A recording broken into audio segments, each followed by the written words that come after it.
that they create their own leadership, and by that they draw the attention of the media, and you know very well the role of the media during election times. They become popular.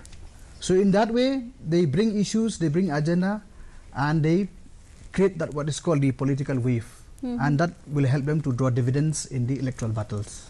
And in the post-election period, I'll come to you. In the post-election, period, when they happen to win, then they'll be able to make political bargains, because there will be a coalition government. I think they'll be able to make quick gains, especially in a case where there's a hung assembly. Yeah, we can already visualize that, because there will be a hung assembly in Meghalaya and there will be a coalition government.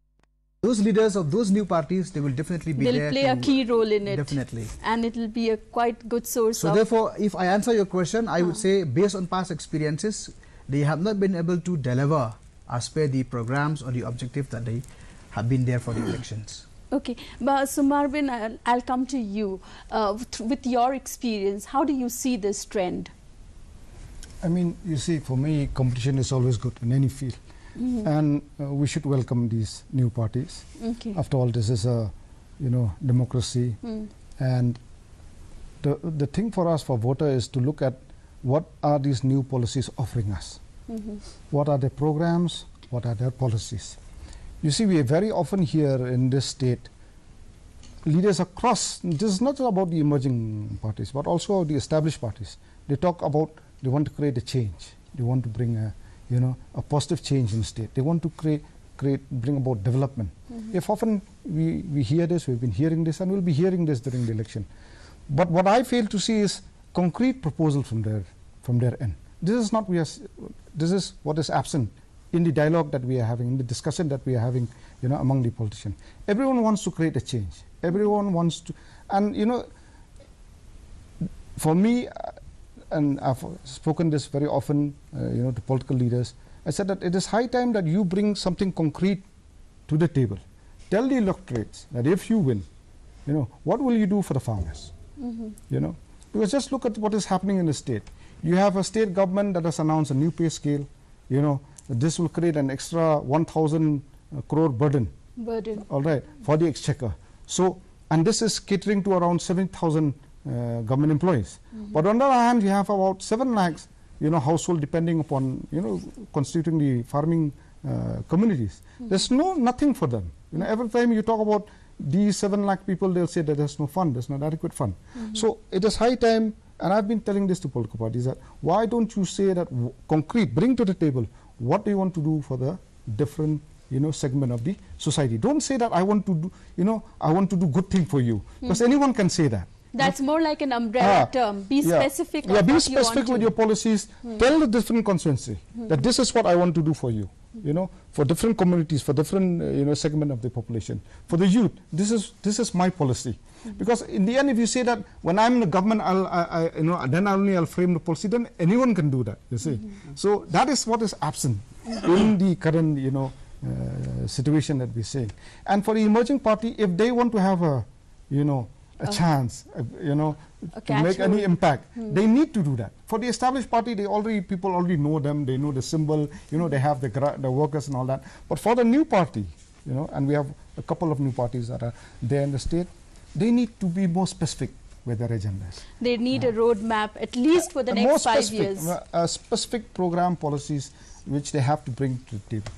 Okay, Professor Benjamin, I'll come back to you. You put a lot of onus on the voters and say that the voters need to be smart. How do you trust, the motives of this new party, the credibility? Of course, Basumar bin told about the plan, but beyond that, how do we count on them? See, if you talk about trust in politics, it's a very, it's a fuzzy word, it's pretty slippery. You're not really sure whom to trust and whom not to trust in politics, because can the candidates be trusted? I believe they can be trusted, but when they come together as a party, then it's a different ball game altogether. Can you trust a party? Like I said at the very beginning, only time will tell, because in the past, like my other friends were saying just now, we have seen many instances of people shifting alliances, shifting parties. earlier you said, like, you know, I'm fighting tooth and nail with that particular party. I will never go there. But, you know, 3-4 months down the line after elections, anything can happen. Now we are seeing so many parties right now. Okay, and we're going to have elections very soon. What is going to happen after the results are out, no one can say. Okay, like for example, it's very popular in social media and in across media these days. They are calling NPP the B team of the BJP. Yeah. Okay, because they have alliances elsewhere in the country. Okay, and they are calling the PDF, okay, the B team of the Congress. I mean, what exactly is happening right now? I mean, the voters will have to make an informed decision. Which one is A team, which one is B team? No one knows. Okay, so we have to be very smart. We have to make an informed decision. As far as trust is concerned, like, you know, I don't want to demean any political party, but if we go by history and we go by a certain trend, then we can say that none of the parties can be trusted. We need something else which is, you know, different. We need something else which is new, which is tangible, which can work. Like Sir Suma said just now, something concrete. We are not seeing that. In fact, I mean, one of the parties, without naming the party, has said in its manifesto that when we come to power, this is what we're going to work on. We are going to work on an agricultural policy. We are going to work on farmers, and we're going to think about, you know, that particular section of the community, of the society. Now, it's very easy to say that, but actually what is more important is that you have to lay down the steps as to how exactly you are going to do that. I mean, I can tell you, you know, that if I come to power, I will give you employment. It's very easy to say that. Anyone can say that. But exactly how are you going to do that? How are you going to create a post? From where the money will come? Who are the partners? What models you are going to use? I mean, you have to be more specific. You cannot be very general when you make statements like this, and this is what parties will have to do. You know what is happening right now in our state in any campaign, and we are going to see this in the future campaigns also. They will shout, okay, from their end, that we'll bring change, we'll bring employment, we'll work for tourism, we'll work for hospitality, we'll work for agriculture. They will say lots of things. I mean, anyone can say that, right? But the real thing is how exactly you are going to do that. Now, if you talk in that particular context of how exactly you are going to do that, then I can say, like, political parties cannot be trusted unless and until you show the voters, these 18,30,000 people who are in the rolls, you know, that this is our flow chart, this is our model, this is how we're going to do it. This is our time frame. Exactly. So I mean, time frame is one. Time frame is one. If you come to government, okay, maybe you take 6 months or even a year, okay, just to work things out. But over the next 3 or 4 years of that total 5 years that you have, okay, you must do something concrete, something tangible. Now, unless someone can do that, you know, a blunt answer to your question, can they be trusted? I will say no, they cannot be trusted. And my answer is not based on what we are seeing now. My answer is based upon what we have seen for the last 45, 46 years in our state. So we're not giving away to the old rhetoric and the narrative the political parties are telling us. This time we ask for groundwork. Do some groundwork before actually, you see, we have now, you know, the time for niceties and pleasantries are over. Yes. Okay, tutu, meh, good things, bad things. That is, now we have to be aggressive. These 18 lakh people, they have to be aggressive. You must demand accountability from these people. If they come to your home asking for a vote, then you must ask them directly what you're going to do for us. You know what they'll say? We'll give you employment. Or you're not employed, we'll give you employment. That is fine. But exactly tell me, what are you going to do? What is your model? What is your flow chart? How exactly you're going to achieve that for us? Okay, Professor Benjamin is laying a lot of groundwork for you all to ask the pertinent questions. We will continue on this debate and discussion, and we'll move on to Professor Batskem. You know, there is a lot of switching that is happening. We are seeing a lot of hopping games in the recent times, and most of them seem to be in a race. Now, is this a case of a sinking ship? That's what you think? You know, this kind of switching from one party to another party is not a phenomenon only in Meghalaya. In other parts of the country, when you look in the elections, assembly elections in other states in the recent past, this has been happening. And when you come to the context of Meghalaya, we have seen that a lot of candidates moving from one political party joining to another. And I agree with you that many of them, they see the possibility that this party A will not be doing well, so I switch to another party. But as I mentioned before, besides that, there's also a personality clash, as I said. For example, when you look at many MLAs from Congress leaving to NPP or to the other parties, it's not really that Congress, is losing the battle. Okay. But in fact, the internal indiscipline in the party, the lack of democracy in the party, for which may be responsible for this kind of development in the party, may be responsible for the discomfort among the politicians in the party and move to the other parties. And if you look at the switching of candidates, mostly happen from the Congress to the other parties. So basically here it is a clash of personality, clash of certain vested interests. The other day I watched one of the speech of the candidate in a particular rally. Single-handedly, that candidate spoke about the failure of one particular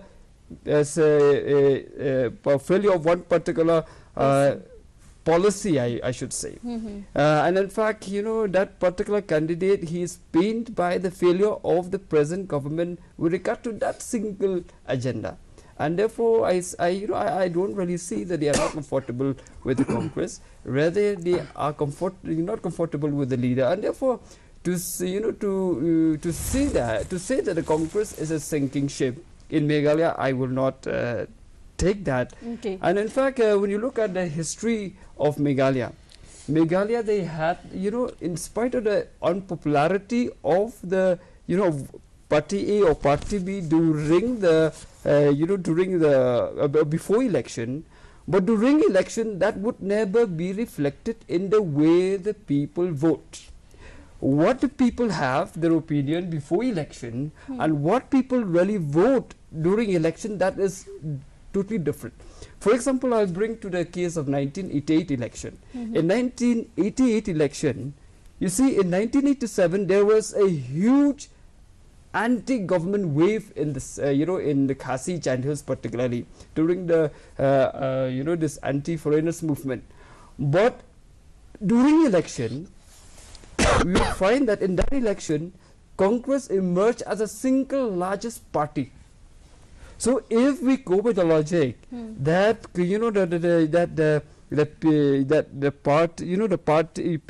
people they switch from party A to party B because the ship is sinking or that party will be losing, I don't take that that factor into account. And in fact, in Meghalaya, the anti-incumbency factor hardly works in any election. Okay, that's some positive point that you're giving there, and you're crediting the switching game to personality differences. Okay, Professor Apis, I'll come to you. I want to know from you, this, do you think these politicians who have switched over from one party to another, is it because they see better possibilities of serving people, or is it purely personal? Yeah, as it has been reflected by the fellow panelists here, I also agree to the point that because of the personal differences that they have in a particular party, they tend to shift. And as I have told in the beginning, the party for them is like a platform to create their own image and to project their own leadership. And maybe with that objective in mind, they have joined those parties. Perhaps they will be able to draw a good dividends when they win the elections and when they form the government. For that matter, if people join a political party, they must have a reason, and that reason must be an ideological one. Now, if you look at the kind of parties that we have in Meghalaya, barring the national parties that we have, the BJP and the Congress, most of the regional parties in Meghalaya, they more or less have the same ideology, if you believe that these parties have ideologies. To secure the rights, the liberties and justice of the tribal people is the basis that the HSPDP stands on. That is the very same basis that the UDP also stands on. You read the constitutions, you'll find that. And the same is with the CNAM, and the same is with the PDF as well. And so therefore, these kind of parties, they are more or less of the same kind of feeders. But being in their party, in a different party or a new party, will give them that kind of place that they really dream when they can win the election, and when the time comes for making the government and all. So I think that is the objective that they have. So you're clearly pointing out it's a personal gain and personal leverage that one gets out from the switching game. Yeah. Professor Sumarbin, I'll come to you. Very soon we're going to observe the golden jubilee of the statehood of Meghalaya, and quite frankly we are yet to notice or witness any major development. What will be the key areas for any political parties to immediately work upon as of now? The key election agendas. It is not, I don't agree with this view that nothing has happened in the state, because we often say that. We have, come a long way from where we were in the, early 70s when we got our statehood. And things have changed a lot. But the point is that most of the development has been urban-centric, and, especially Shillong-centric, and maybe a little in the Tura areas. So it's high time that, the rural, we see that sort of development that we're seeing in the rural area. A lot of the resources which I see is that it's being preempted by, the government sector. I mean, everything that comes from, that we get, the finances that we get, that we mobilize, or that comes from the center, a lot of that goes into government functioning, all right, paying the salaries and, and your revenue expenditure. And we are not able to really invest that much on capital formation, on having proper infrastructure. If you really want to see development, we often talk about development, we need to have the infrastructure. No one will, if you want to create job, the government cannot do that. It is a private sector, and a private sector needs, when they come to a state, they want to see that you have the basic infrastructure. So for any government, for any party, that is, that wants to form the government, I think the key area for them would be to look at the infrastructure. We were a power surplus state once. Now we are buying power from outside. And if you look at this power sector, you'll see that basically, this has happened because of our industrial policy that came up in 1997. We had a new, influx of these, high voltage industries coming to our state, or basically here just to take advantage of the cheap power that was available at that time, without giving any, sort of employment, creating the employment that we thought that these industries would create. So we need to look at not only investing in infrastructure, but what sort of development do we want. We need to revisit our industrial policy, to see that how the industrial policy has, how many, just look at this. The industries are supposed to employ people who have the skills, basically people, engineers and all that. But I've often asked this question, how many of our students from the polytechnics, state polytechnics, are actually employed in those industries out there? And you'll find a handful of them.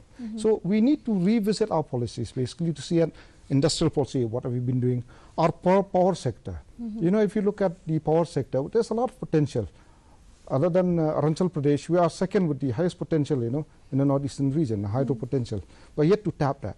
We keep on signing MOU, but nothing comes out of it, and we're signing MOU with dubious, parties. So we need to also look at how do we tap the resources that we have out here, how do we build that infrastructure. We need to look at the rural area, so that to see that the money that we get, the resources that we have, doesn't just, get spent in the fancy footpath that we have in the, there are so many villages that are not connected with, proper roads, but here we are having footpath, where one can't travel because again, one can't walk on those footpaths because they're again occupied by, vendors and all. And why are these footpaths being occupied by vendors? Because these people are coming from a rural area, because there's no opportunity out there. Yeah, that talks a lot about the livelihood.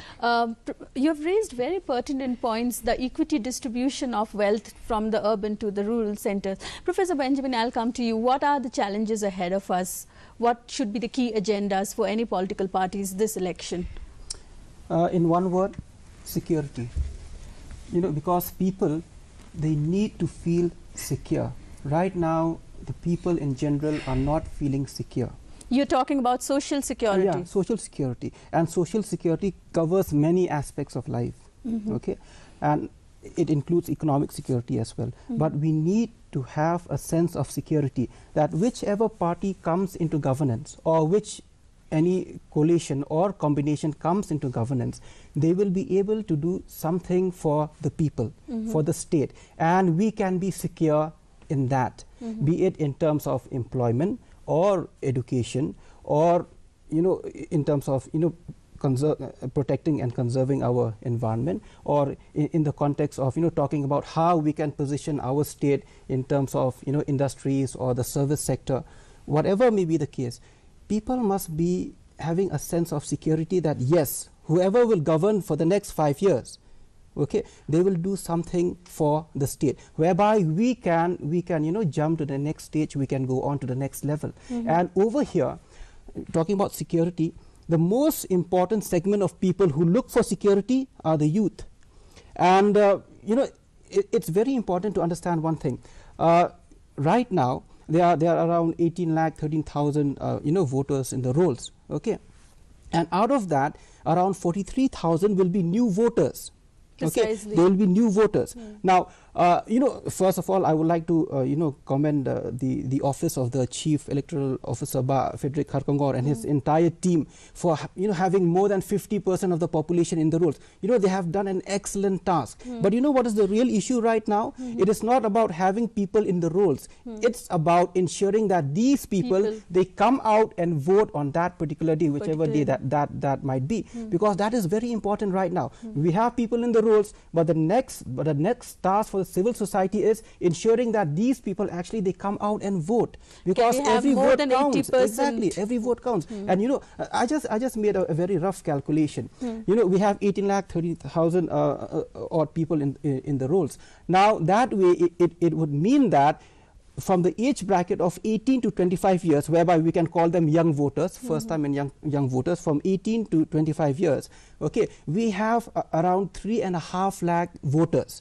Now, the basic question is that out of these 3.5 lakh voters, how many of them are going to come and cast their vote? Now, we don't have statistics like concerning our state, but I was just referring to statistics from other parts of the globe. And like, for example, in Western Europe, in the United States, hardly 50% of the young voters, okay, they come out and vote. Now, if that is the trend over there, then I think we can guess.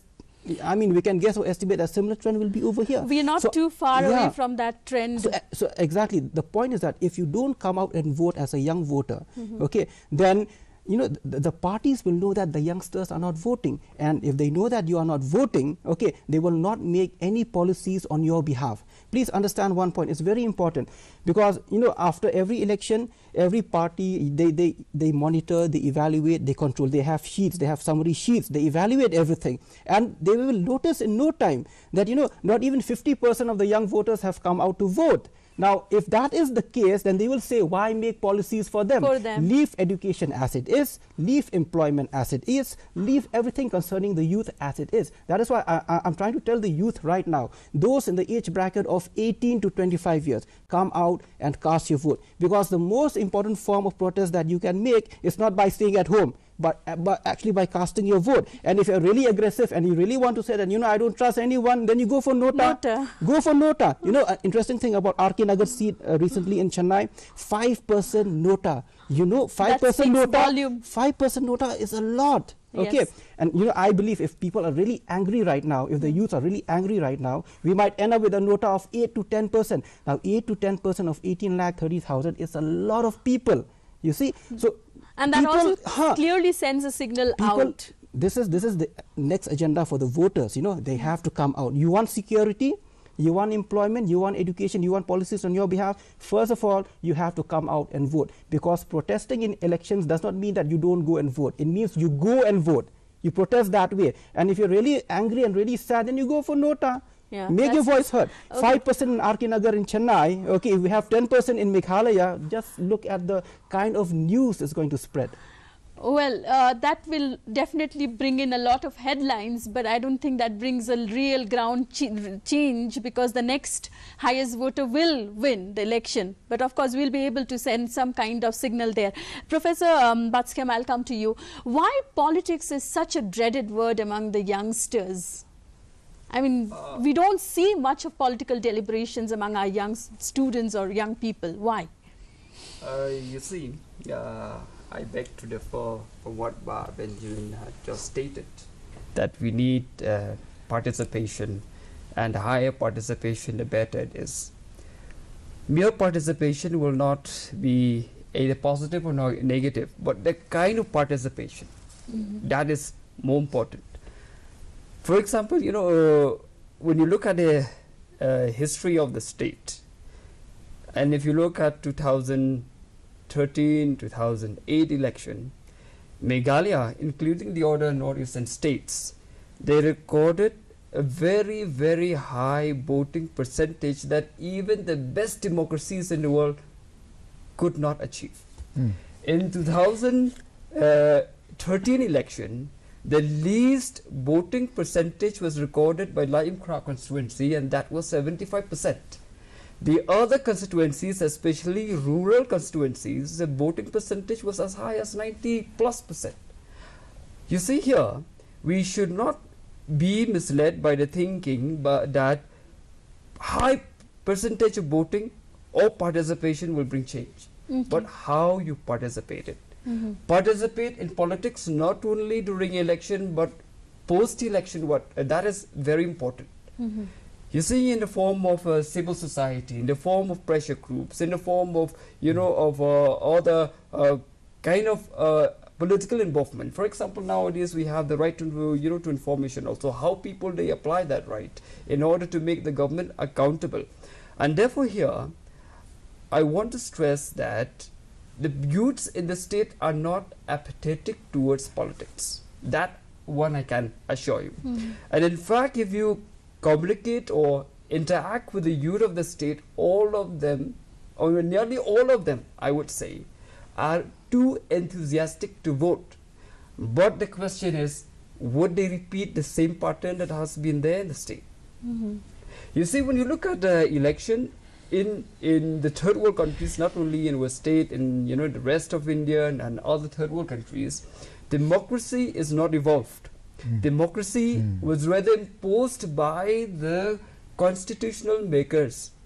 Democracy, when you look in the Western countries, especially in the case of United Kingdom, evolved with the development in the country. When I say development in the country, means economic development, educational development. But here democracy was imposed when the people were very poor, when the people were not having education. Voting, unless and until you have a high level of political awareness and political education, election is like a sword holding by a person who doesn't know how to use it, and he may cut himself also. And therefore here, what we need to stress is to educate the people how to exercise their political right, not only during election, post-election also. Okay, therefore you have raised a very important point there. Professor Epus, continuing from what he has said, I'll come back to you. How do we do this education process? He said political education is very important to create this political awareness. Where do we start?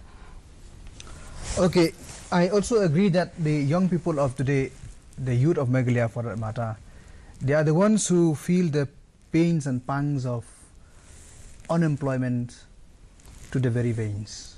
Okay, till today, the state of Meghalaya has not been able to bring out a youth policy for the young people.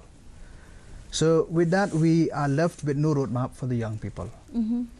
So here they are, as Benjamin has said, a huge chunk of these kind of people are going to come to vote. Now, I also agree with Baskem that political participation does not mean only during the election times. It is how we follow up even after the elections. So how do we educate the young people? Here you have to see the role of the institutions.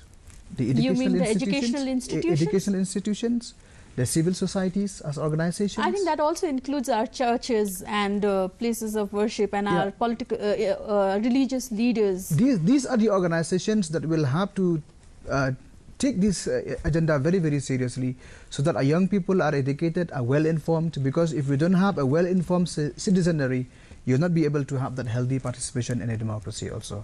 Otherwise, some people in power will be able to fool people around. Okay. Professor Sumarbin, I'll come to you. How do we ignite the passion of young people so that they are more participative in the political process? You have any plan? Any idea? No, not really, because, you know, as Skem has said, unless we you know, we are more educated. That comes along, you know, it can't be imposed. It'll need time. We are a very young democracy at that, if you look at, you know, the history of a country. And this thing is, it is an evolving process. And I see that as we are educated, you know, as our income rises, you know, as we are better off. Because right now, if you see a poor household, someone comes and offer them some money for election, they'll be not looking at the policy and all. They'll be saying, oh, what I can get in the short run, you know, what I can get from this person. Now, I better take it because I don't know after the election, you know, whether I'll hear from it again or not. So I think this will take time, you know. I'm not a pessimist. I think that things are changing in a positive way, and we will be seeing a lot of involvement of the people, but this will come along the way, you know. It can't be just be thrust upon. I don't think so, you know, a media campaign can bring the change. You know, this has to be more organic. It'll take time. Okay, I'll come back to yeah. Say a bit on Yeah. just to add on that, I think the starting point is at home. You know, that ignition that you were talking about, I think the starting point is at home. We need to talk about politics at home. And the dinner table. You know, the interesting thing about our homes these days is that we talk about everything else, but we will not talk about politics. Why? Why? I'll tell you why. Because right from the mindset of our parents, my parents, okay, politics is dirty. But in the true sense of the term, politics is not dirty. When the Greeks, you know, they brought along and they refined the entire process of politics. Okay, politics was meant to bring about a betterment in the life of the people across all spheres of life. Politics is meant as a very good activity, a noble activity whereby you can bring change in the society. It is not dirty. It is people like you and me who have made it dirty by our activities. So it's very important that we ignite this passion from home. You have to talk at home. Now, as a parent, you can be negative because of your experiences, but do not, you know, inject that negativity into the children. Okay, because politics is not like that. You must bring that positive vibe, that positive energy about politics, that something good can happen. And I used to say all the time, in relation to elections, goodness and doing good is not a matter of a month or two. Okay, it's a matter of 5 years. And if it does not work for 5 years, then you carry on for another 5 years, if needed 15, 20, 25 years. You see? So, but you have to start somewhere. So churches will do their task. Dialogue is the process. Educational institutions will do their own role, but actually it has to start from home. We have to talk about politics in the positive orientation right from home. If we can start from home, then things will follow after that. If we do not start from home, then we'll see what we are seeing right now. If you ask the youth in the street right now, okay, are you going to vote? Yes, we are going to vote. Do you expect something? No. Why? Yes. Because we have, you know, given them an idea that politics is dirty and bad. But with the true sense of the term, it's not. So we have to, you know, take back the political scenario of the state from where we are right now, okay, into what politics really is. A good activity or can achieve. We need to do that. Now, that will not be achieved in a matter of 5 years. Maybe it will take 10, 15, 25 years, but we have to start somewhere, right? Yeah, and these young voters, this is the place to start. And I urge all parents, you please talk about politics at home. Yes. Talk about, it's not dirty. Talk about policies. Talk at home. Okay. I don't agree, if I can check. Yeah. I don't agree that, you know, we should bring the church in here, because, you know, the role of the church is to bring up morally, spiritually upright people. And once you have that, then your politics will be clean. Will be part of it. I think we need to keep the church out of this whole, you know, politically conscious and aware people. I think, you know, that is stretching a little bit. Okay. Professor, I'll come back to you, Professor Sumarbin.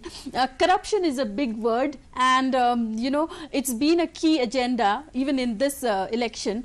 But my question to you is, do you really think people fight for corruption? They want corruption to be gone? Because this is the season where we have witnessed highest number of goodies being distributed, be it laptops, M-tabs, tablet phones to students, trophies and medals to the schnongs, and Christmas and New Year cakes, and even sponsored picnics. So, you know, people have accepted it with open arms. So do you think people really are in for corruption? What do you mean by in for corruption? I mean, they want political parties to fight for corruption. That should be the political agenda. You see, if you look at, you're most probably referring to the MLA schemes, you know, the things that are being distributed by the MLA. I think there's a solution to this. The solution to this is that you have a direct transfer payment system. Let the MLA have his fun. 5 crore, whatever is coming to him. Let a percentage of that be discretionary, 10%, 20%, so that he can use it according to the situation.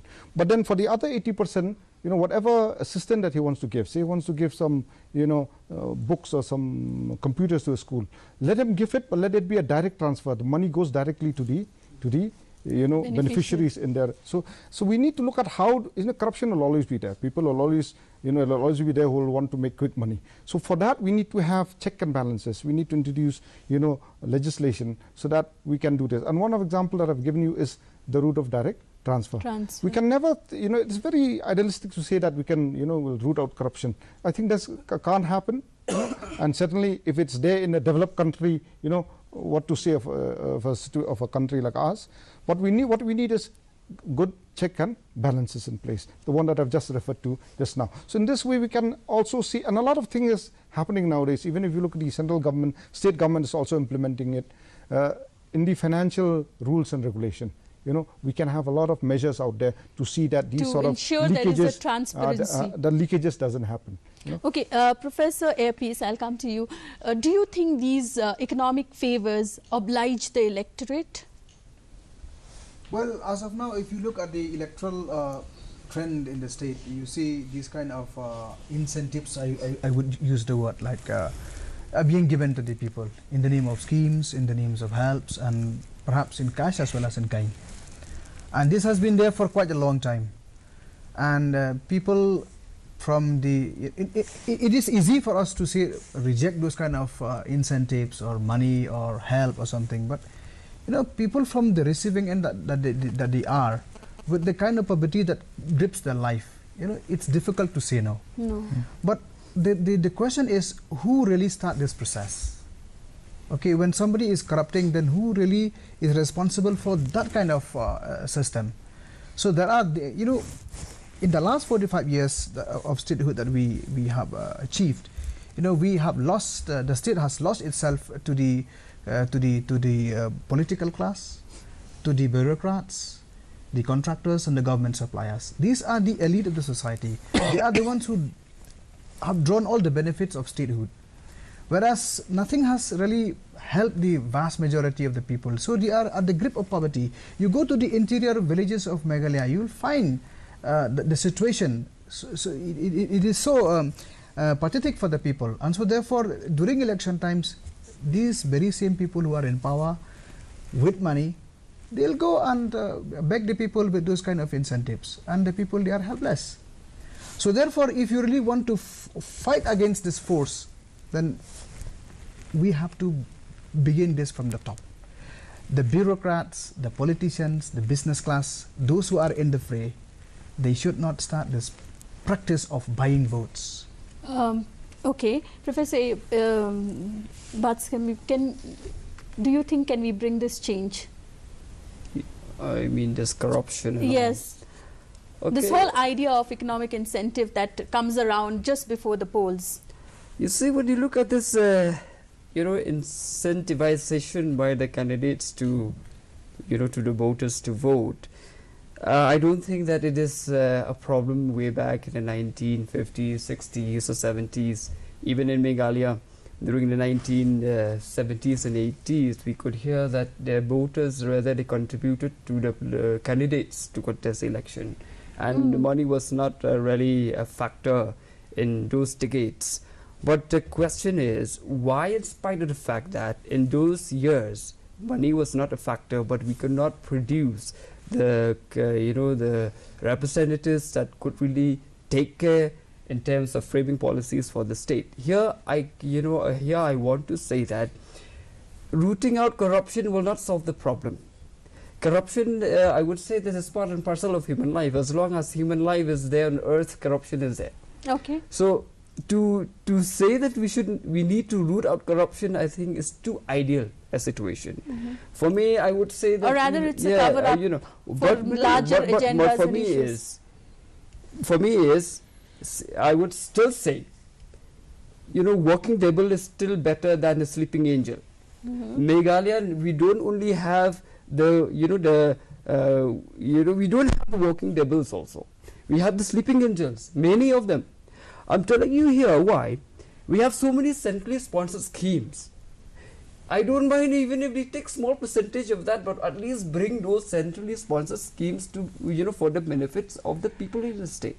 We know that Meghalaya is financially not strong, but at least if they could tap those, centrally sponsored schemes also, it could help the development in the state. For example, I'll give you, during the 11th 5-year plan, there's, UGC had the scheme called the Rural Model College Scheme, where the state government can tap their resources from the UGC and match the equal contribution from the state to develop colleges in rural areas where the enrollment ratio is lower than the national average.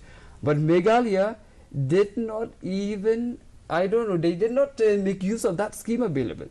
For example, when we look at many other schemes also, Meghalaya, you would hear time and again that the central government ministers, they often complain that Meghalaya, they fail to utilize the schemes. And therefore here, I would say that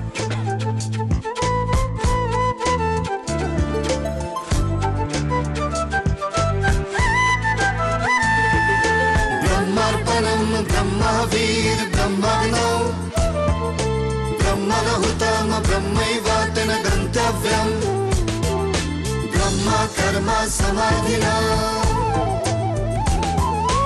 भोजन आपका महिमा अपार ताकत अंगों में आपका ही प्यार स्वादिष्ट पौष्टिक खाना जहाँ सभी स्वस्थ शामिल वहाँ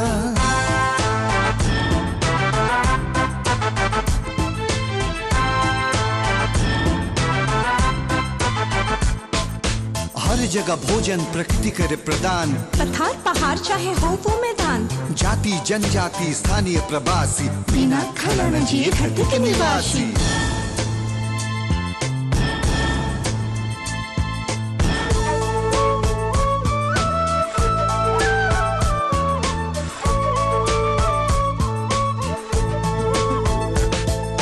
जैसे हर जगह हवा चले दिलकश स्वाद हर जीव में पले धरती पर जब तक जीवन पले खाद्य उसके संग चले टेस्ट बड्स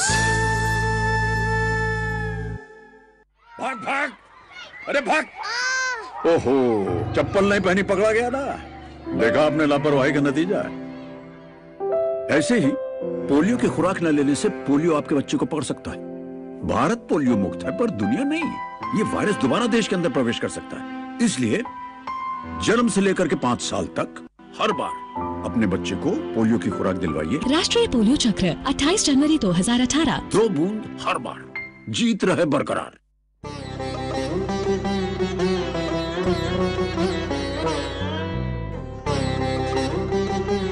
हर बीमारी का समाधान योग और प्राकृतिक चिकित्सा देखिए हमारा कार्यक्रम ओम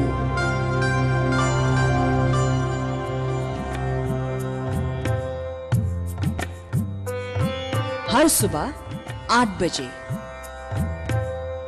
केवल डीडी नॉर्थ ईस्ट पर आपका अपना चैनल अरे भाग ओहो चप्पल नहीं पहनी पकड़ा गया ना देखा आपने लापरवाही का नतीजा ऐसे ही पोलियो की खुराक न लेने से पोलियो आपके बच्चे को पकड़ सकता है भारत पोलियो मुक्त है पर दुनिया नहीं ये वायरस दोबारा देश के अंदर प्रवेश कर सकता है इसलिए जन्म से लेकर के 5 साल तक हर बार अपने बच्चे को पोलियो की खुराक दिलवाइए राष्ट्रीय पोलियो चक्र 28 जनवरी 2018 2 बूंद हर बार जीत रहे बरकरार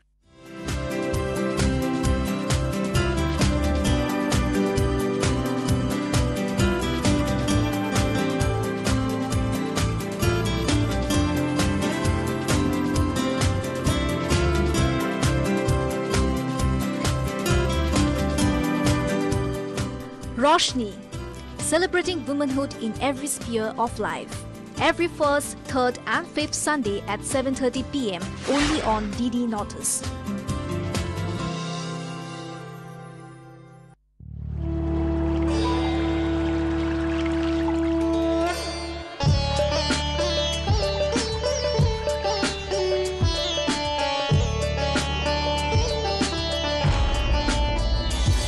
इस पुण्य भूमि का प्यार है उत्तर पूर्वी भारत सूरज की पहली किरण छुमे उत्तर पूर्वी भारत आसाम अरुणाचल मणिपुर नागालैंड मिजोरम त्रिपुरा सिक्किम मेघालय विविधता हर संस्कृति पर जिए एक ही संग हर हालात में एक है जैसे इंद्रधनुष के रंग प्रकृति की आवेश में पले नॉर्थ ईस्ट इंडिया मानवता की मिसाल है ये north east India good morning north east good morning north east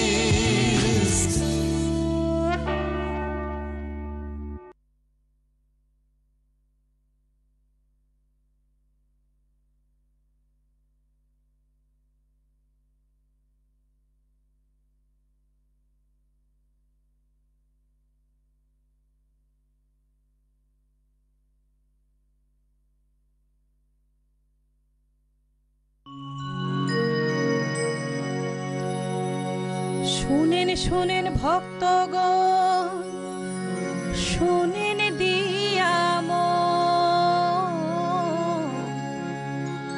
সুখ সারি দ্বন্দ্বরূপ করিব বর্ণন ওহে শ্রীকৃষ্ণ তব চরণ যুগরে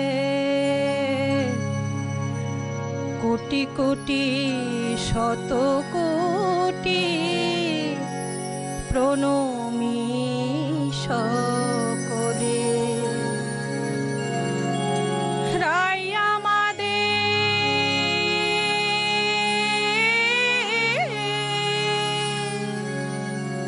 ওরে রাই আমাদের আমরা রায়ের শ্যাম তোমাদের রাই আমাদের বৃন্দাবন বিলাসিনী রাই আমাদের বৃন্দাবন বিলাসিনী রাই আমাদের রাই আমাদের আমরা রায়ের শ্যাম তোমাদের রাই আমাদের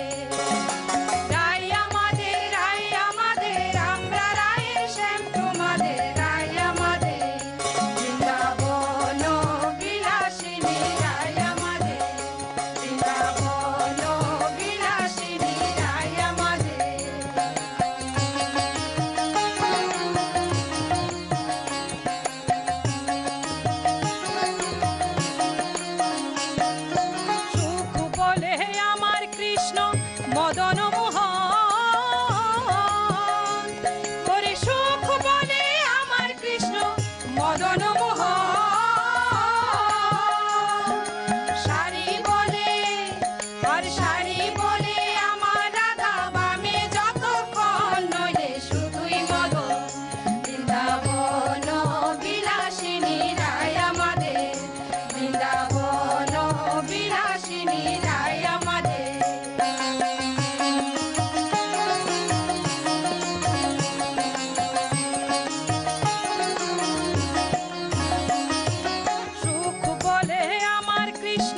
মাথায় ময়ূর পাখা আরে সুখ বলে আমার কৃষ্ণের মাথায় ময়ূর পাখা শাড়ি বলে আর শাড়ি বলে আমার রাধার নাম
কৃষ্ণ প্রেমের ভিখারি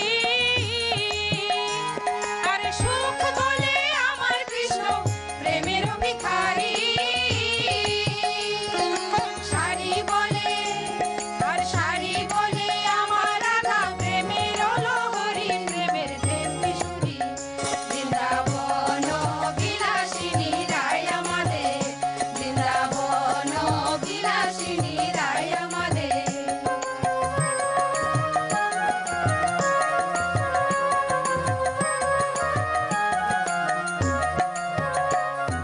সুখ বলে আমার কৃষ্ণ জগতের কালো আরে সুখ বলে আমার কৃষ্ণ জগতের কালো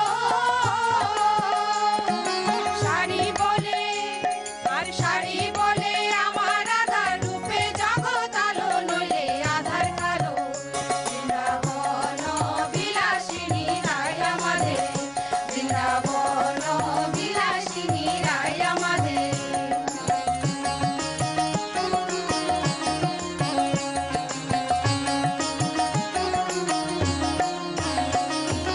সুখ বলে আমার কৃষ্ণ জগত জীবন আরে সুখ বলে আমার কৃষ্ণ জগত জীবন শাড়ি বলে আর শাড়ি বলে আমার রাধা মধুর মণ্ডলে থাকে জীবন বৃন্দাবন বিলাসিনী রায় আমাদের বৃন্দাবন বিলাসিনী রায় আমাদের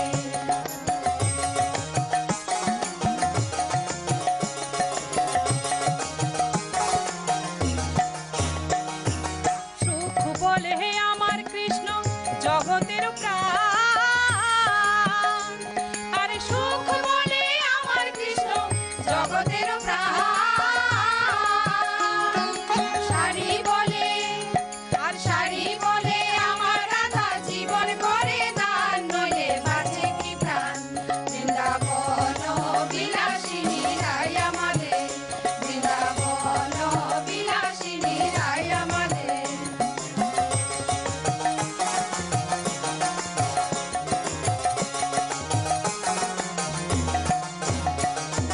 সুখ শাড়ি উভয়ের দ্বন্দ্ব মিটে গেল আর সুখ শাড়ি উভয়ের দ্বন্দ্ব মিটে গেল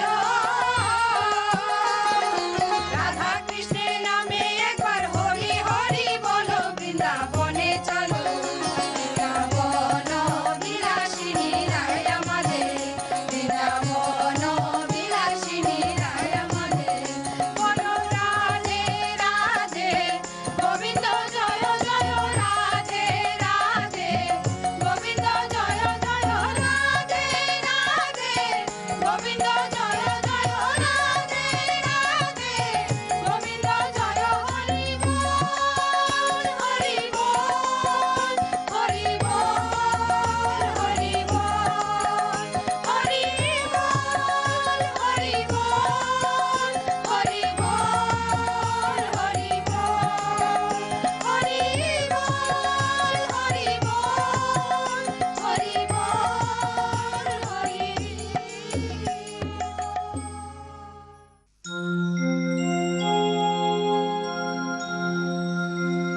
ভ্রমর কোয়োগিয়া শ্রীকৃষ্ণ ছেদের নলে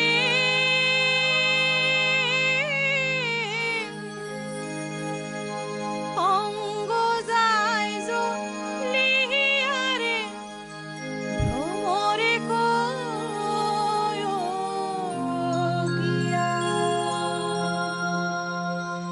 ভ্রমর কোয়োগিয়া শ্রীকৃষ্ণ ছেদ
কৃষ্ণ রে বুঝাইয়া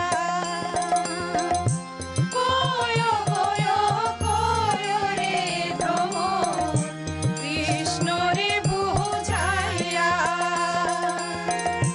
মই রাধার মোহ কৃষ্ণ হারা হইয়া রে ভ্রমর কয় গিয়া ভ্রমর কয় গিয়া শ্রীকৃষ্ণ ছেড়ে রণলে অঙ্গ যায় জ্বলিয়া রে ভ্রমর কয় গিয়া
বসিয়া আছে কানু হারাম দাদা মাই তুই জলে না যাইও জলে না যাইও মাই তুই জলে না যাইও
বিনোদিনী আমি হব কালাসা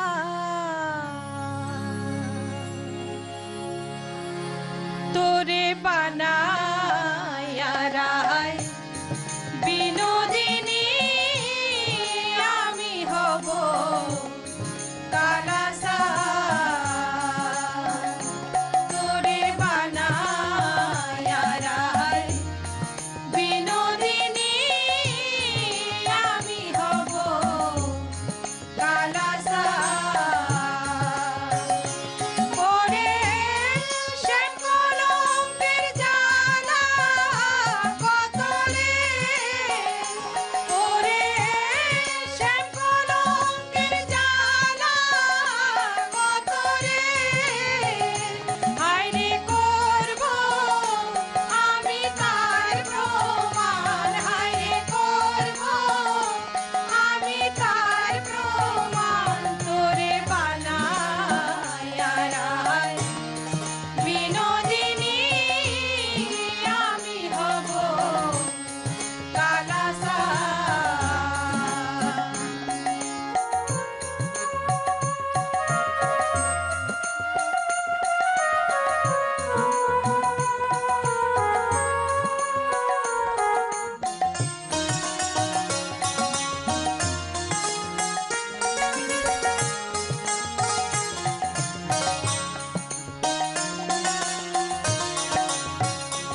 রে বুঝাইয়া কয়ো কয়ো কয়ো রে ভ্রমর কৃষ্ণ রে বুঝাইয়া মই রাধার মোহ কৃষ্ণ হারা হইয়া রে ভ্রমর কয়ো গিয়া ভ্রমর কয়ো গিয়া শ্রীকৃষ্ণ ছেড়ে রণলে অঙ্গ যায় জ্বলিয়া রে ভ্রমর কয়ো গিয়া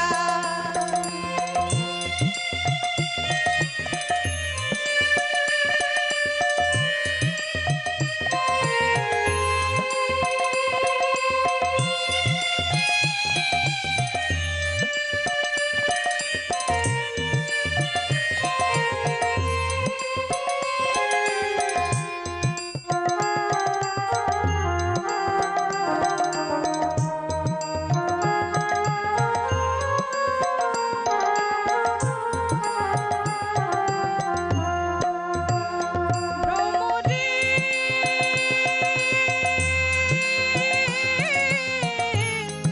আগে যদি জানতাম রে ভ্রমর যাইবারে সাহারিয়া আগে যদি জানতাম রে ভ্রমর যাইবারে সাহারিয়া মাথার কেশ দুই ভাগ করি রাখিতাম বান্ধিয়া রে ভ্রমর কয়ো গিয়া ভ্রমর কয়ো গিয়া শ্রীকৃষ্ণ ছেড়ে রণলে অঙ্গ যায় জ্বলিয়া রে ভ্রমর কয়ো গিয়া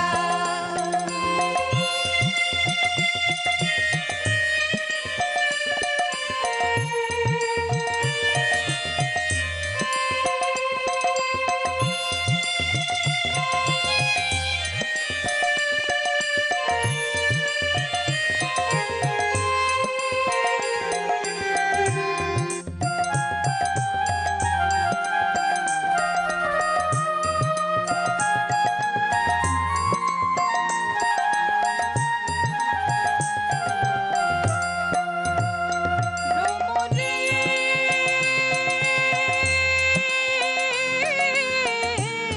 ভাইবে রাধার মন বলে শোনো রে কাহালিয়া ভাইবে রাধার মন বলে শোনো রে কাহালিয়া নিভা ছিল মনের আগুন কে দিল জ্বালাইয়া রে ভ্রমর কয়ো গিয়া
থাকার জন্য কিছু কথা বলি ভাই, সুস্থ থাকার জন্য কিছু কথা বলি ভাই।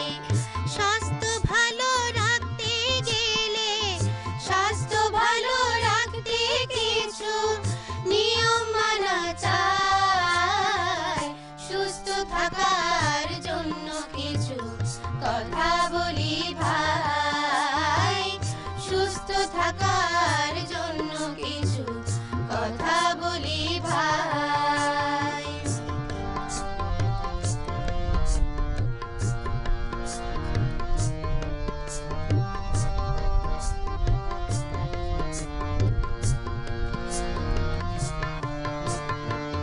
খাওয়ার আগে ধুয়ো হাত ভালো করে সাবান দিয়ে, খাওয়ার আগে ধুয়ো হাত ভালো করে সাবান দিয়ে, তাতে রোগ জীবাণু খাওয়ার সাথে, রোগ জীবাণু খাওয়ার সাথে যাবে না ভাই পেটেতে।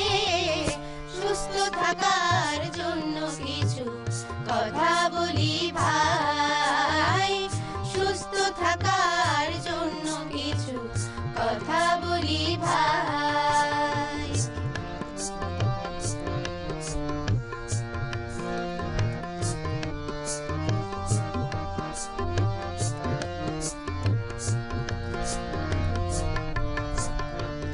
বাড়ি ঘরার চারপাশ রাখো সদা পরিষ্কার, বাড়ি ঘরার চারপাশ রাখো সদা পরিষ্কার। নোংরা আবর্জনাগুলি গর্তে চাপা দিও তার, নোংরা আবর্জনাগুলি গর্তে চাপা দিও তার। আবার মাস কয়ে গেলে তাহা, মাস কয়ে গেলে তাহা সারের কাজে দেবে তাই। সে যে লাগবে তোমার কৃষি কাজে, লাগবে তোমার কৃষি কাজে, তার বিকল্প যে নাই। সুস্থ থাকার জন্য কিছু কথা বলি ভাই, সুস্থ থাকার জন্য কিছু কথা বলি ভাই।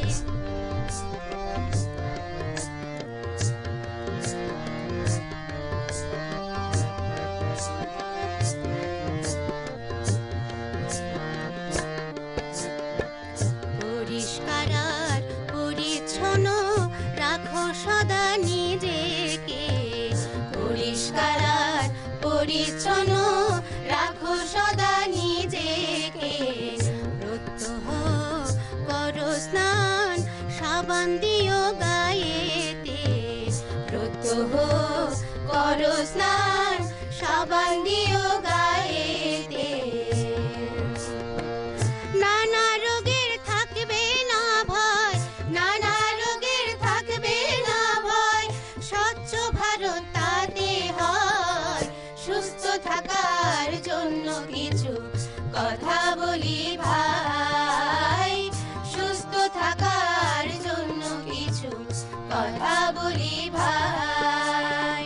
স্বাস্থ্য ভালো রাখতে গেলে, স্বাস্থ্য ভালো রাখতে কিছু নিয়ম মানা চাই, সুস্থ থাকার জন্য কিছু কথা বলি ভাই, সুস্থ থাকার জন্য কিছু কথা বলি ভাই, সুস্থ থাকার জন্য কিছু কথা বলি ভাই।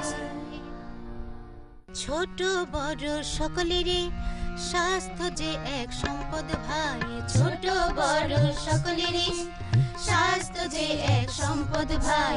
তাই তো স্বাস্থ্য ভালো রাখতে কিছু নিয়ম, তাই তো স্বাস্থ্য ভালো রাখতে কিছু নিয়ম পালন করা চাই, পালন করা চাই।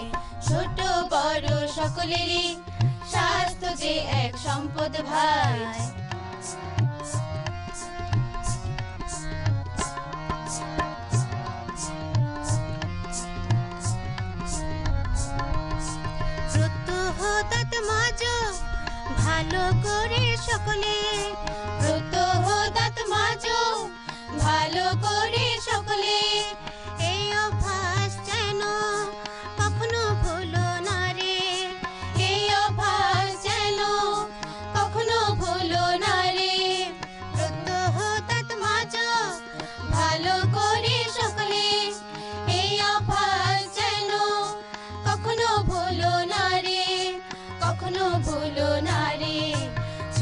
বড় সকলেরই স্বাস্থ্য যে এক সম্পদ ভাই ছোট বড় সকলেরই স্বাস্থ্য যে এক সম্পদ ভাই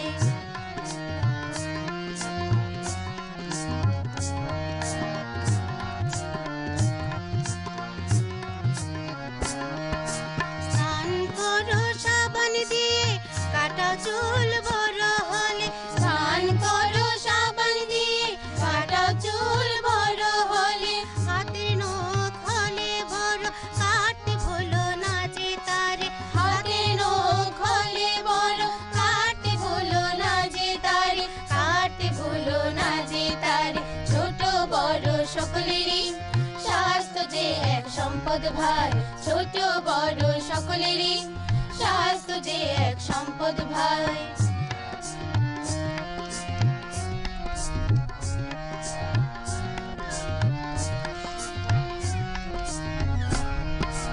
বিশুদ্ধ জল পান করো ঢাকনা দিয়ে খাবার রাখো বিশুদ্ধ জল পান করো ঢাকনা দিয়ে খাবার রাখো নানা রোগের বাহক মাছি খাবার তাই তো ঢেকে রাখো নানা রোগের বাহক মাছি খাবার তাই তো ঢেকে রাখো বিশুদ্ধ জল পান করো ঢাকনা দিয়ে খাবার রাখো নানা রোগের বাহক মাছি খাবার তাই তো ঢেকে রাখো খাবার তাই তো ঢেকে রাখো ছোট বড় সকলেরই স্বাস্থ্য যে এক সম্পদ ভাই ছোট বড় সকলেরই স্বাস্থ্য যে এক সম্পদ ভাই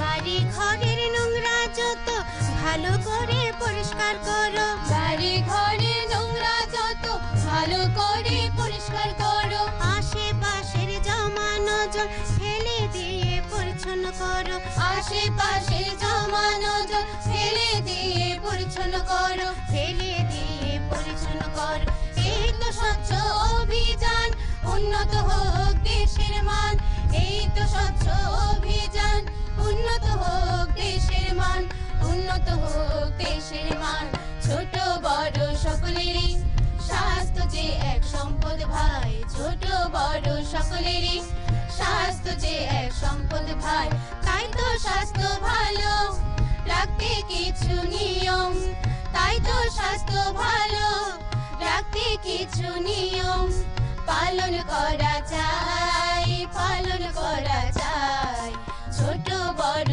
সকলেরই স্বাস্থ্য যে এক সম্পদ ভাই ছোট বড় সকলেরই স্বাস্থ্য যে এক সম্পদ ভাই ছোট বড় সকলেরই স্বাস্থ্য যে এক সম্পদ ভাই সুস্থ জীবন গড়তে মোরা গাই যে নতুন গান মোরা গাই যে নতুন গান সুস্থ জীবন গড়তে মোরা গাই যে নতুন গান সুস্থ জীবন সুস্থ সমাজ বাড়বে দেশের মান তাই তো মোরা আনন্দে আজ গাই যে নতুন গান সুস্থ জীবন সুস্থ সমাজ বাড়বে দেশের মান তাই তো মোরা আনন্দে আজ গাই যে নতুন গান মোরা গাই যে নতুন গান সুস্থ জীবন গড়তে মোরা গাই যে নতুন গান সুস্থ জীবন গড়তে মোরা গাই যে নতুন গান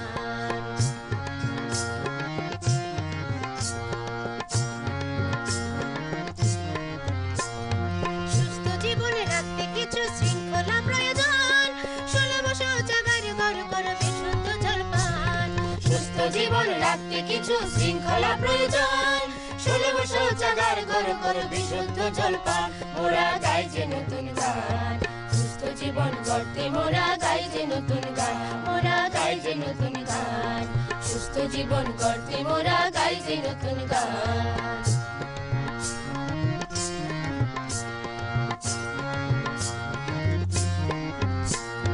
মশা মাছি বংশবৃদ্ধি রোধ করতে ভাই যেখানে সেখানে জমানো জল রেখে দিতে নাই মশা মাছি বংশবৃদ্ধি রোধ করতে ভাই যেখানে সেখানে জমানো জল রেখে দিতে নাই ডায়রিয়ার প্রধান বাহক মাছি যেন ভাই নিয়মিত খাবার সবাই দেখো দেখে তাই ডায়রিয়ার প্রধান বাহক মাছি যেন ভাই নিয়মিত খাবার সবাই দেখো দেখে তাই মোরা গাই যে নতুন গান জীবন গড়তে মোরা গাই যে নতুন গান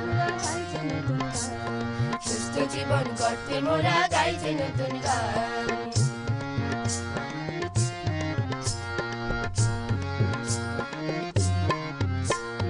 এসো ভাই এসো বোন আনন্দে গাই গান স্বচ্ছ ভারত গর্ব মোরা বাড়বে দেশের মান এসো ভাই এসো বোন আনন্দে গাই গান স্বচ্ছ ভারত গর্ব মোরা বাড়বে দেশের মান তাতে বাড়বে দেশের মান তাতে বাড়বে দেশের মান তাতে বাড়বে দেশের মান মোরা গাই যে নতুন গান স্বচ্ছ ভারত গড়তে মোরা গাই যে নতুন গান স্বচ্ছ ভারত গড়তে মোরা গাই যে নতুন গান স্বচ্ছ ভারত গড়তে মোরা গাই যে নতুন গান জল থেকে নানা রোগে আর নেই ভয় নোংরা জল ব্যবহার আর যেন না হয় জল থেকে নানা রোগে আর নেই ভয় নোংরা জল ব্যবহার আর যেন না হয় জলের নাম জীবন আবার জলে হয় মরণ জলের নাম জীবন আবার জলে হয় মরণ বিশুদ্ধ জল খাও এখন সুস্থ রাখো জীবন বিশুদ্ধ জল খাও এখন সুস্থ রাখো জীবন জল থেকে নানা রোগে আর নেই ভয় নোংরা জল ব্যবহার আর যেন না হয়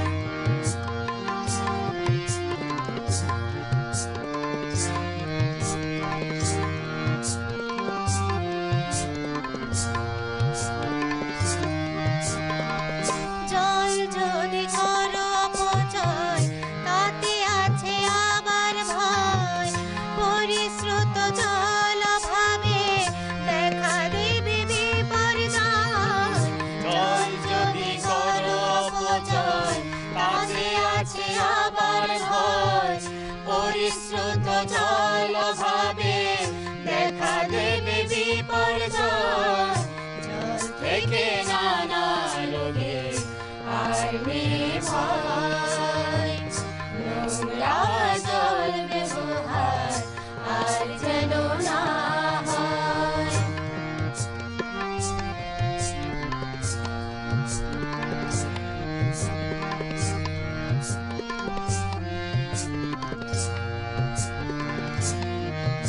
আজ আমরা সবাই চলো করি অঙ্গীকার বিশুদ্ধ জল করব ব্যবহার আজ আমরা সবাই চলো করি অঙ্গীকার বিশুদ্ধ জল করব ব্যবহার জল থেকে নানা রোগে আর নেই ভয় নোংরা জল ব্যবহার আর যেন না হয়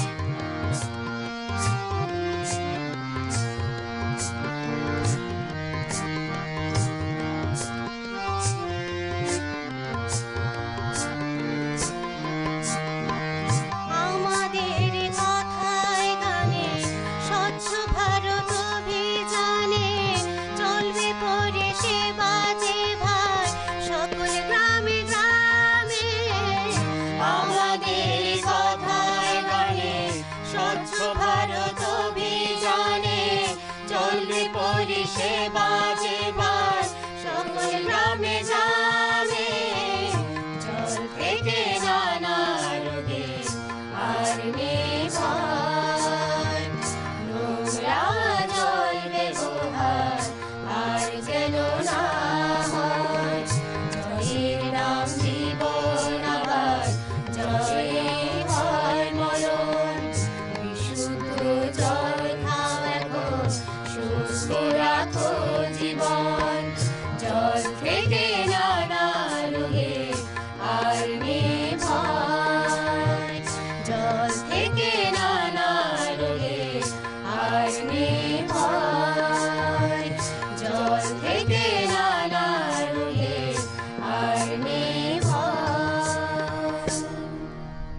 যদি চারপাশে নোংরা থাকে তবে কি হবে তা বলো না যদি চারপাশে নোংরা থাকে তবে কি হবে তা বলো না যদি খাওয়ার আগে হাত না ধুই তবে কি হবে তা বলো না বলবো তবে শোনো মশা মাছির উৎপাত বাড়বে আর জলবাহিত রোগ ছড়াবে মশা মাছির উৎপাত বাড়বে আর জলবাহিত রোগ ছড়াবে তুমি কি তা তবে জানো না আরে তুমি কি তা তবে জানো না যদি চারপাশে নোংরা থাকে তবে কি হবে তা বলো না যদি চারপাশে নোংরা থাকে তবে কি হবে তা বলো না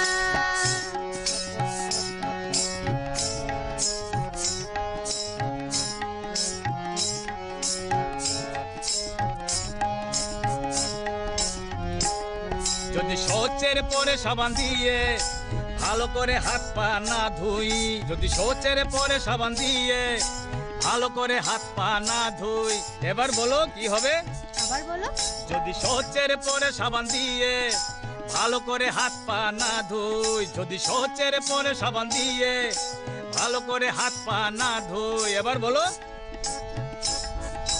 পেটের অসুখ কোনোদিনও তোমায় ছেড়ে যেন যাবে না তোমায় ছেড়ে যেন যাবে না যদি চারপাশে নোংরা থাকে তবে কি হবে তা বলো না যদি চারপাশে নোংরা থাকে তবে কি হবে তা বলো না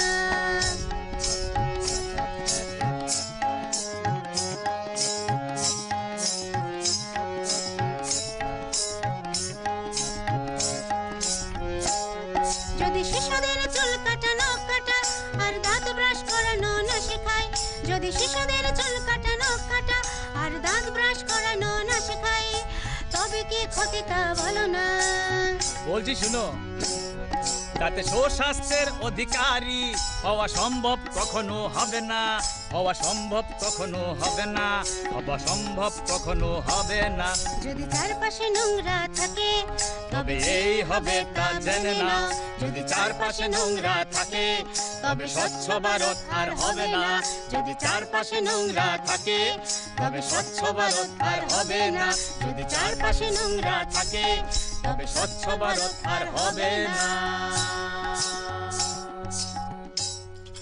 দাদা কি শুনছি রে আর যাইতাম না গ্রামের বাড়িতে ও দাদা কি শুনছি রে আর যাইতাম না গ্রামের বাড়িতে গ্রামের বাড়ির দেশে নাকি মশার অত্যাচারে পোলা বুড়া বুকদাসে বাই ম্যালেরিয়া ডেঙ্গু জ্বরে হে গ্রামের বাড়ির দেশে নাকি মশার অত্যাচারে পোলা বুড়া বুকদাসে বাই ম্যালেরিয়া ডেঙ্গু জ্বরে দাদা কি শুনছি রে আর যাইতাম না গ্রামের বাড়িতে ও দাদা কি শুনছি রে আর যাইতাম না গ্রামের বাড়িতে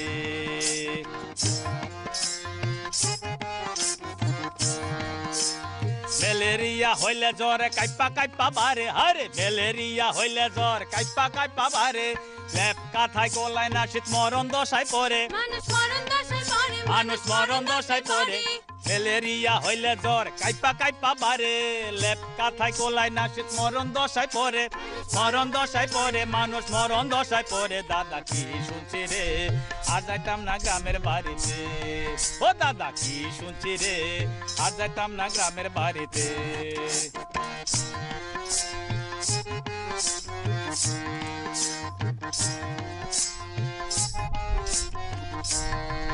শোনো গ্রামের বাড়ি শহরের বাড়ি বাড়ির কিছু না পরিচ্ছন্ন জায়গায় মশা বাসা বাঁধে না মশা বাসা বাঁধে না মশা বাসা বাঁধে না গ্রামের বাড়ি শহরের বাড়ি বাড়ির কিছু না পরিচ্ছন্ন জায়গায় মশা বাসা বাঁধে না মশা বাসা বাঁধে না মশা বাসা বাঁধে না নোংরা জায়গায় জমানো জলে মশা বৃদ্ধি হয় তারা যে ভাই ম্যালেরিয়া ডেঙ্গুর বাহক যে হয় দাদা কি শুনছি রে আর যাইতাম না গ্রামের বাড়িতে ও দাদা কি শুনছি রে আর যাইতাম না গ্রামের বাড়িতে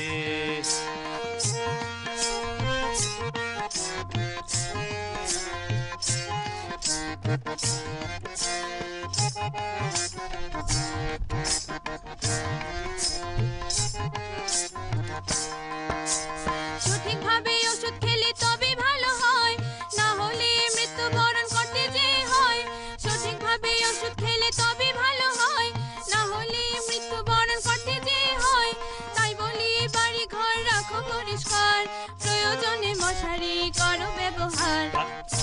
শুনছি রে আর যাইতাম না গ্রামের বাড়িতে ও দাদা কি শুনছি রে আর যাইতাম না গ্রামের বাড়িতে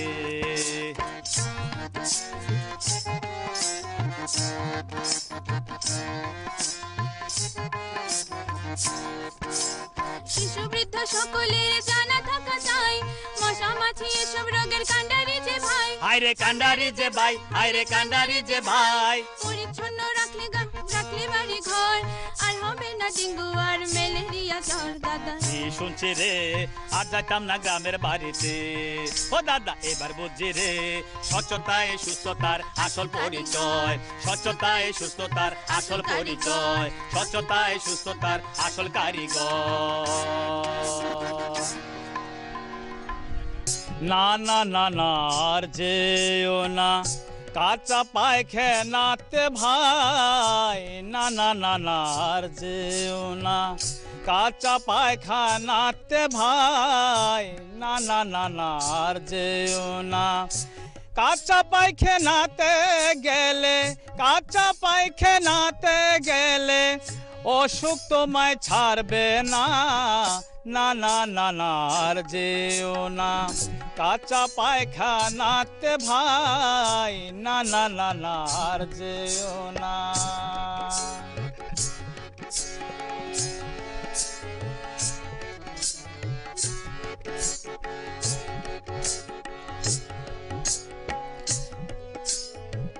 রাস্তাঘাট উঠান বাড়ি রাখো পরিষ্কার করে রাস্তাঘাট উঠান বাড়ি রাখো পরিষ্কার করে আবার যথায় তথায় কফ থুতু পানের পিক ফেলো না না না না না আর যেও না কাঁচা পায়খানাতে ভাই না না না না আর যেও না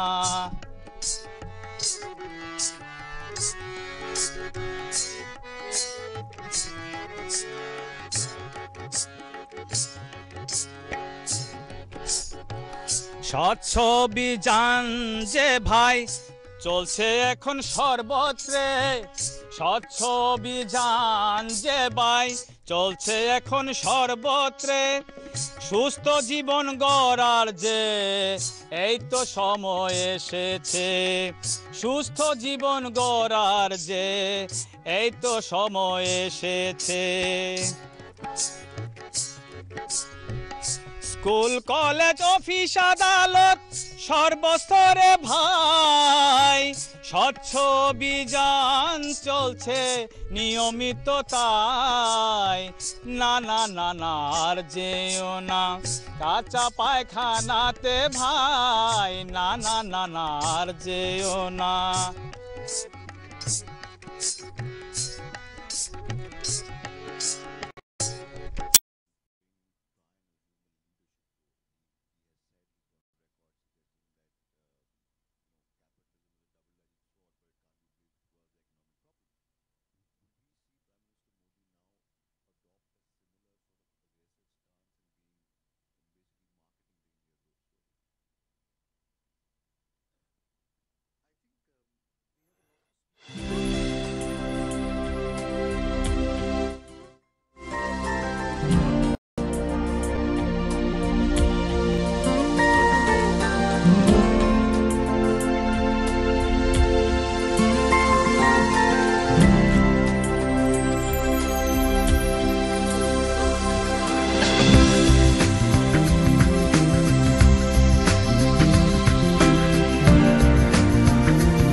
दूरदर्शन एक चैनल एक भरोसा एक उम्मीद पेश कर रहा है बेहतरीन क्वालिटी डिजिटल प्लेटफॉर्म पर जिससे एंटरटेनमेंट का मजा और भी बढ़ जाता है।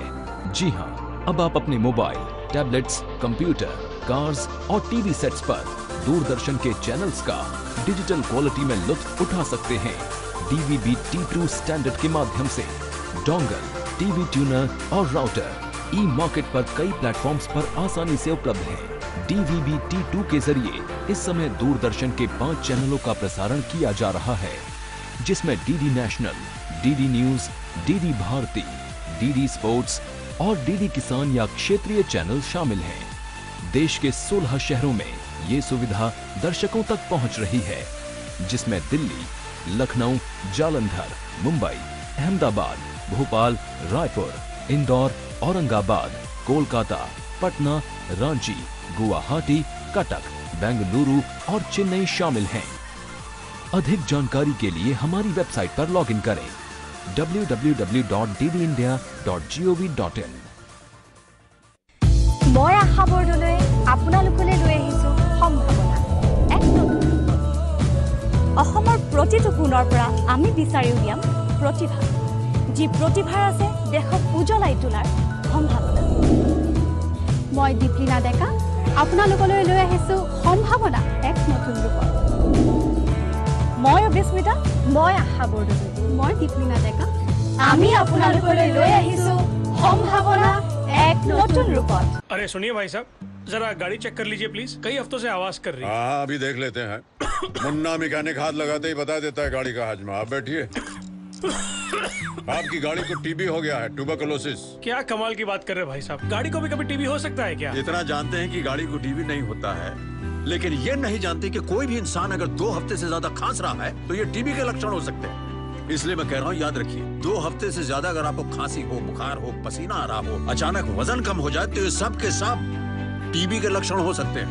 इसकी जांच करवाइए और सरकारी स्वास्थ्य केंद्र में जांच मुफ्त है, एकदम free. India versus TB, TB हारेगा, देश जीतेगा।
অসম মূলত এখন কৃষি প্ৰধান দেশ।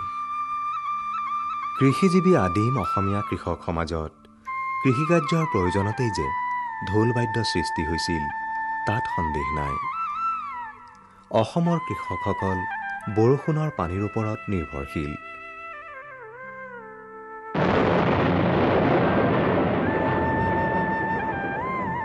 আকাশত মেঘে গাজিলে সেই মেঘে বৰষুণ দিয়ে। সেইবাবে কৃষিজীৱী অসমীয়া সমাজে আকাশৰ মেঘৰ মাতৰ অনুকৰণত ঢোল বাদ্য সৃষ্টি কৰি কৃষিকাৰ্যৰ আৰম্ভণিতে পৃথিৱীত বৰষুণ নমাবলৈ ঢোল বজাই নৃত্য গীতৰ উৎসৱ পাতি আহিছে। অসমৰ জনবিশ্বাস মতে মেঘৰূপী পুৰুষে বৰষুণ আকাৰে বীৰ্যস্খলন কৰি প্ৰকৃতিৰূপী নাৰীৰ গৰ্ভত স্থিতি কৰায়। পুৰুষ প্ৰকৃতিৰ মিলনতহে সৃষ্টি বৃদ্ধি সম্ভৱ। সেয়ে অধিক শস্য উৎপাদনৰ কামনাৰে মেঘ আৰু মাটিৰ সমন্বয় ঘটাবলৈ ঢুলীয়া নাচনীয়ে ক্ৰমে মেঘ আৰু প্ৰকৃতিৰ অভিব্যক্তি কাৰ্যৰ নাচগীতৰ উৎসৱ বিহু পাতি আহিছে।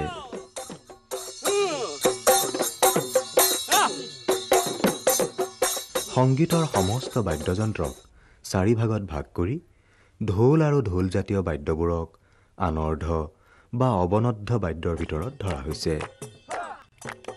পৰিবেশ্য কলাৰ এই বাদ্যশ্ৰেণীক প্ৰায়োগিক দিশৰ পৰা নৃত্যৰ লগত পৰিৱেশন কৰিলে নৃত্যানুগ, গীতৰ লগত